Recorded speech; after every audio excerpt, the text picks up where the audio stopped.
आदरणीय सिक्किमका आमाबाउ दाजुभाइ दिदीबहिनी सबैलाई म हार्दिक नमस्कार टक्राउन चाहन्छु। आज 20 सेप्टेम्बर 2020 को दिन म यो सोसियल मिडियाको माध्यमबाट यहाँको समक्षमा साक्षात्कार भइरहेको छु। विशेष गरेर भोलि 21 सेप्टेम्बर 2020 को दिन सिक्किममा एक दिवसीय बजेटको निम्ति क्वार्टरली बजेट पास गर्नको निमित्त जुन एक दिवसीय विधानसभा सत्र चालू हुन गइरहेको छ, यस सन्दर्भमा म सिक्किमको सरकारलाई केही सुझाव राख्दै यो सिक्किम रिपब्लिकन पार्टीको यो एउटा सुझाव म प्रस्तुत गर्न चाहन्छु। र योभन्दा अगाडि म सिक्किममा अहिले कोभिड-19 को कारणले गर्दा चपेटामा परेका सिक्किमेहरू जसले आज ज्यान पनि गुमाएका छन् अनि यो संक्रमित पनि भएका छन्, उहाँहरूको जतिजना संक्रमित हुनुहुन्छ उहाँहरूको स्वास्थ्य अतिशीघ्र स्वास्थ्य होस् अनि स्वास्थ्य लाभ उहाँहरूले चाँडै गरून्। कोभिड-19 पोजिटिभबाट उहाँहरू मुक्ति पाउन्। साथै अनि जसले यो कोभिड-19 कारणले गर्दाखेरि ज्यान गुमाएका छन्, आफ्नो देह त्याग गर्नुभएको छ, उहाँहरू सबै मध्ये एकजना फ्रन्टलाइन वारियर जो हेल्थ डिपार्टमेन्टका एकजना कर्मचारी जसले आफ्नो देह सिक्किमे जनताहरूको ज्यान बचाउनको निम्ति दिएका छन्, बलिदान दिएका छन्, उहाँको मृतात्माको निमित्त म परम शान्तिको निम्ति प्रार्थना गर्न चाहन्छु अनि ईश्वरबाट उहाँहरूको परिवारजनलाई यो वेदना, यो वियोग, यो कष्ट सहने शक्ति पनि उहाँलाई प्राप्त होस् भनेर म प्रार्थना गर्न चाहन्छु। र आज म यहाँहरूको समक्षमा विशेष सिक्किमको गम्भीर विषयलाई लिएर प्रस्तुत भएको छु अनि सिक्किमको लागि एउटा सिक्किमको आत्मा, सिक्किमे जनताहरूको स्वाभिमान, सिक्किमे जनताहरूको सुरक्षा, सिक्किमे जनताहरूको समृद्धि जुन भारतको संविधानले आज प्रोटेक्ट गर्छ अनि सही सलामत राख्छ, 140 करोड भारतीय आबादीबाट छुट्टै यसलाई प्रोटेक्ट गर्छ, यो संविधानको धारा माथि सिक्किममा एकदमै दिन प्रतिदिन कालो बादल छाइरहेको, घुमिरहेको देखेर म यहाँ समक्षमा यो कुरा गर्न लागिरहेको छु। म कुरा गर्दैछु सिक्किमको लघु संविधान तथा मिनी कन्स्टिट्युसन आर्टिकल 371F को। यो 371F चाहिँ सिक्किमको निम्ति सबभन्दा ठुलो सुरक्षा कवच हो। सिक्किमको आत्मालाई 371F ले प्रोटेक्ट गरिरहेको छ र यो 371F माथि किन यसरी खतरा अथवा यो कालो बादल घुमिरहेको छ भन्ने कुरामा यो कालो बादल, यो खतरा चाहिँ हाम्रो लागि नेशनल पार्टी बीजेपी हुन सक्छ। किनभने बीजेपी को जुन अहिले मूल मन्त्र छ, one nation one constitution, one nation one ration card जस्तो जुन आज मन्त्र लिएर हिँड्दैछ, यसको सिधा टार्गेट हुन्छ 371F। र हामीले रिपब्लिकन पार्टीले यो मन्त्र देशमा लागू नगर्नु भनेको होइन, तर देशमा लागू गर्दाखेरि सिक्किमको 371F लाई कुनै पनि आज नोक्सान हुनु हुँदैन, 371F ड्यामेज हुनु हुँदैन भन्ने हाम्रो एउटा यो अडान हो।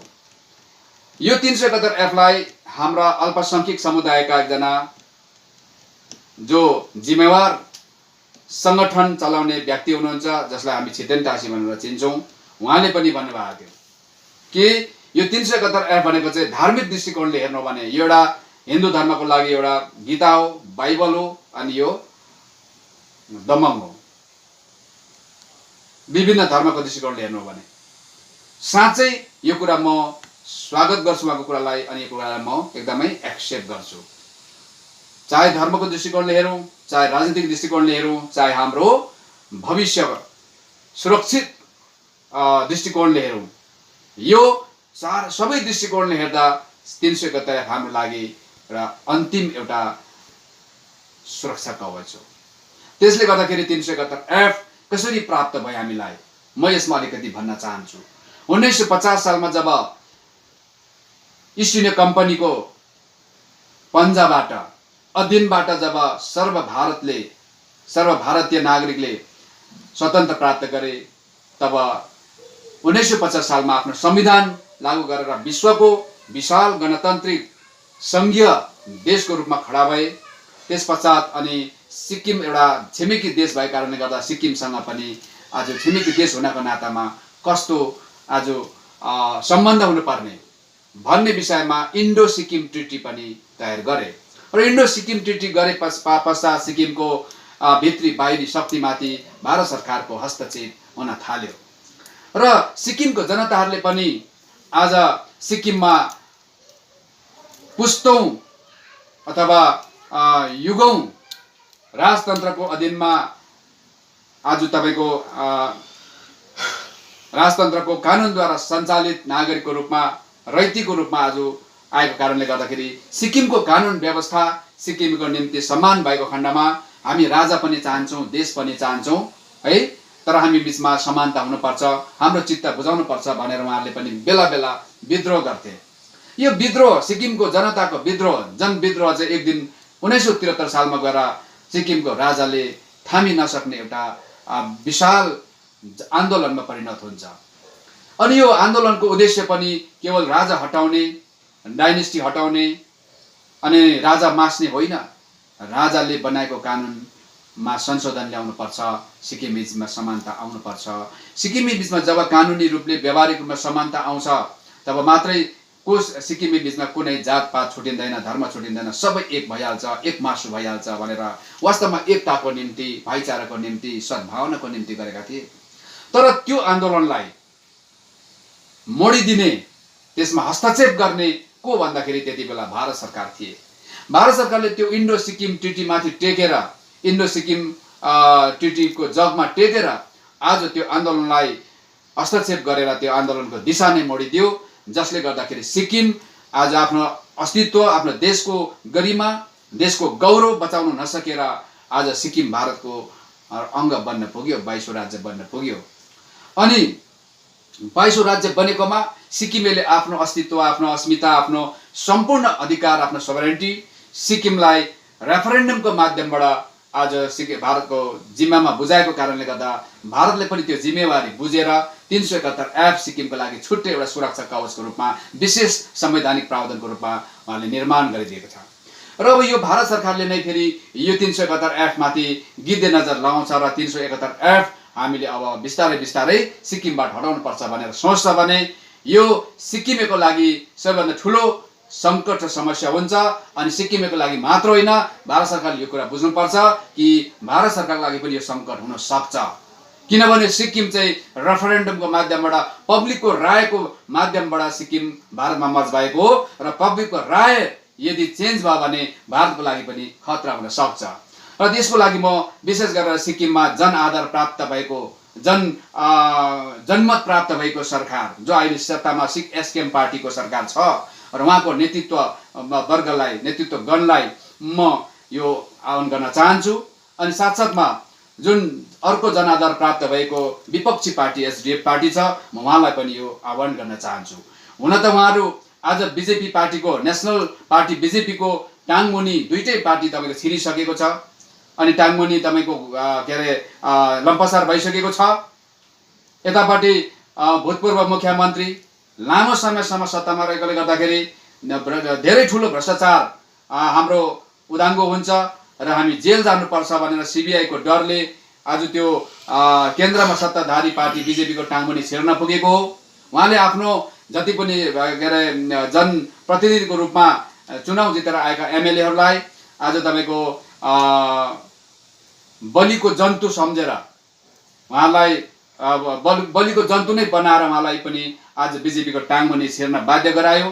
त्यसरी नै यतापट्टि सिक्किम सरकार अहिले जो सत्तामा छ, मुख्यमन्त्री बन्ने उत्कट चाहना साथसाथमा आफूले गरेको आकाश पाताल जोडेर दिएको जुन तपाईँको फोस्रो आश्वासनहरूलाई कतै पुरा गर्न सकिन्छ कि भनेर त्यही बिजेपीको टाङमुनि उनी पनि छिरे र यो दुईटै पार्टीलाई, आज जनमत प्राप्त भएको पार्टीलाई बिजेपीले एउटै जुवामा नारेर एउटा हलगोरुको रूपमा तपाईँको जोतिरहेका छन्। अनि यो दुईटै हलगोरुले अनौ चाहिँ आज बिजेपीको हातमा थमाइसकेको छ।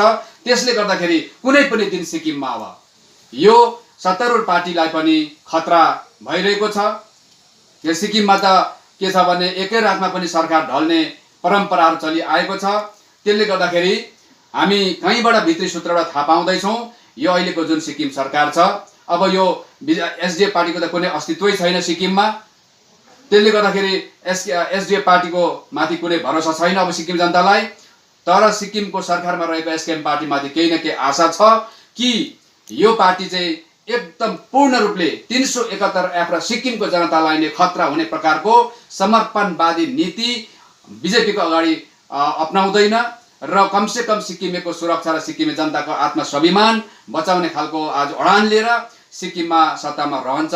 केही समय रहन सक्छ भने पनि कमसेकम यो स्वाभिमानको निम्ति सिक्किमेको रक्षाको निम्ति उहाँले के गर्नुहुन्छ भन्ने एउटा आशाको एउटा सानो दियो सिक्किम जनताले बालेको छ र त्यो पनि निभाउँदै आज के अरे बिजेपीको अगाडि पूर्ण रूपले समर्पित भएर आज तपाईँको सिक्किमलाई खतम बनाउने दिशातर्फ नजाउन् र अनि आफ्नो सरकारभित्र अनेकौं यो एउटा अर्गनाइजेसन हो, एउटा पार्टी एउटा ठुलो अर्गनाइजेसन हो।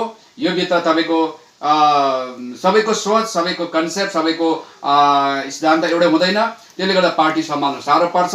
तरै पनि सिक्किम सरकारको मुख्यमन्त्रीलाई जिम्मेवारी छ कि पार्टीभित्र भएको र यो सरकारभित्र भएको त्यो मतभेदहरूलाई चाहिँ कतै सिक्किमेको भविष्य अन्धकार बनाउने र अनि बिजेपीको आज मुखमा पस्ने, सिक्किमको जनताहरूको हक अधिकार टोटली खत्म हुने र 140 करोड भारतीय आबादीभित्र सिक्किम डुबेर मर्नुपर्ने अवस्था चाहिँ ल्याउनु भएन।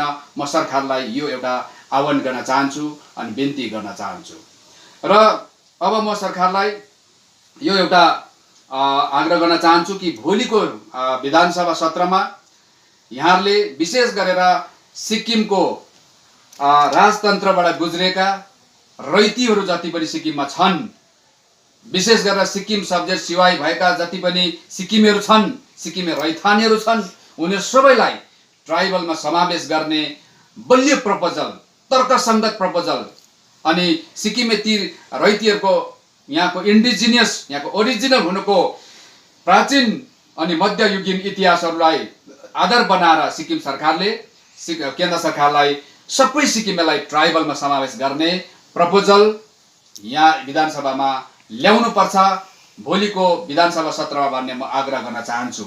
अनि सिक्किमको वर्तमान सरकार जो एसकेएम पार्टीको छ र एसकेएम पार्टी जति बेला सरकारमा थिएन त्यति बेला चाहिँ उहाँले भन्नुभएको छ हरेक जनसभामा कि हामी सिक्किमको आज टुक्रा टुक्रा भएको आज के अरे विभाजित भएको समाजलाई हामी एक बनाउने हाम्रो सङ्कल्प छ भनेर उहाँले भन्नुभएको छ। र एक बनाउनको लागि चाहिँ केवल मौखिक रूपमा मात्रै, कथनीमा मात्रै होइन, यो कानुनी रूपले, संवैधानिक रूपले चाहिँ व्यावहारिक रूपले चाहिँ यो एक बनाउनको निम्ति अहिलेको सरकारको के पहल हुँदैछ त्यो चाहिँ सार्वजनिक गर्नुपर्छ भन्ने हाम्रो चाहना हो। र यो जब सिक्किमको सबै सिक्किमको बासिन्दाहरू जुन दिन ट्राइबल हुन्छ त्यो दिन संवैधानिक रूपले पनि यो सिक्किमेहरू एक हुन सक्छ। यो खालको पहल सिक्किमको सरकारले आजसम्म गरिरहेको अवस्था छैन। अनि यो चाहिँ हामी चाहन्छौँ सिक्किम सरकारले अति शीघ्र यो बाचा बन्धन पुरा गरून्। अर्को कुरो, उहाँहरूले लिम्बू तामाङको सिट आरक्षण हामीले सरकार गठन गरेको 10 दिनभित्र हामी एउटा साइन्टिफिक फर्मुला हामी दिन्छौँ, जनतालाई प्रस्तुत गर्छौँ र जनताले जब त्यो साइन्टिफिक फर्मुलालाई एक्सेप्ट गर्छ, स्वागत गर्छ, तब हामी त्यो प्रपोजल विधानसभामा लिएर, क्याबिनेटमा लिएर हामी पारित गरेर केन्द्र सरकारलाई पठाउँछौँ र हामी लिम्बू तामाङलाई सिट दिन्छौँ भनेर साइन्टिफिक फर्मुलाको कुरा गर्नुभएको थियो। अब त्यो साइन्टिफिक फर्मुला के हो? सर्वप्रथम विधानसभामा यो प्रपोजल ल्याउनुभन्दा अगाडि सिक्किमको जनताको अगाडि उहाँहरूले प्रस्तुत गर्नुपर्छ, सार्वजनिक गर्नुपर्छ। र अनि उहाँहरूको यदि त्यो साइन्टिफिक फर्मुला चाहिँ यदि एकदम प्रिन्सिपल अफ नेचुरल जस्टिस अनुसार यो लोकतान्त्रिक र गणतान्त्रिक सिद्धान्तमा छ र सबै जनता सबै सेक्सनको जनताहरूलाई सबै स्टेक होल्डरलाई यो एकदम मान्य छ।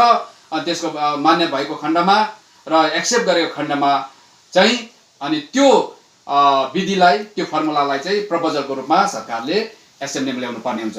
के 10 दिनभित्रमा यसरी लिम्बू तामाङलाई जुन सिट दिन्छु भनेर उहाँले आज सम्बोधन गरेका थिए, घोषणा गरेका थिए, पार्टीको घोषणा पत्रमा लेखेका थिए कि आज सिक्किमको सरकारको 10 दिन कहिले हुने हो? आजसम्म तपाईहरुले पार्टीको तर्फबाट लिम्बू तामाङ सिट आरक्षणको लागि त्यो साइन्टिफिक फर्मुला तयारी गर्ने जुन कमिटी बनाउनु भएको छ, त्यो कमिटीले आजसम्म के गरे, कस्तो फर्मुला तयारी गरे, यो तपाईहरुले सिक्किमको जनतालाई बताउनु पर्छ। तपाईहरु स्पष्ट हुनु पर्छ। तपाईहरु एकदमै जनताको अगाडि एकदमै पारदर्शी हुनु पर्यो। अनि यस्तो खालको व्यवस्थामा तपाईहरु व्यवस्था बनाउनलाई त पारंगत पनि हुनु पर्यो। र यो कुराहरुमा तपाईहरुलाई राख्दै विशेष ट्राइबलको कुरा, लिम्बू तामाङ सिटको कुरा अनि 371 हर तरहले बचाउने कुरा, म यहाँ कुरा राख्दै मेरो कुरालाई म आजको निम्ति यही शेष गर्न चाहन्छु। धन्यवाद।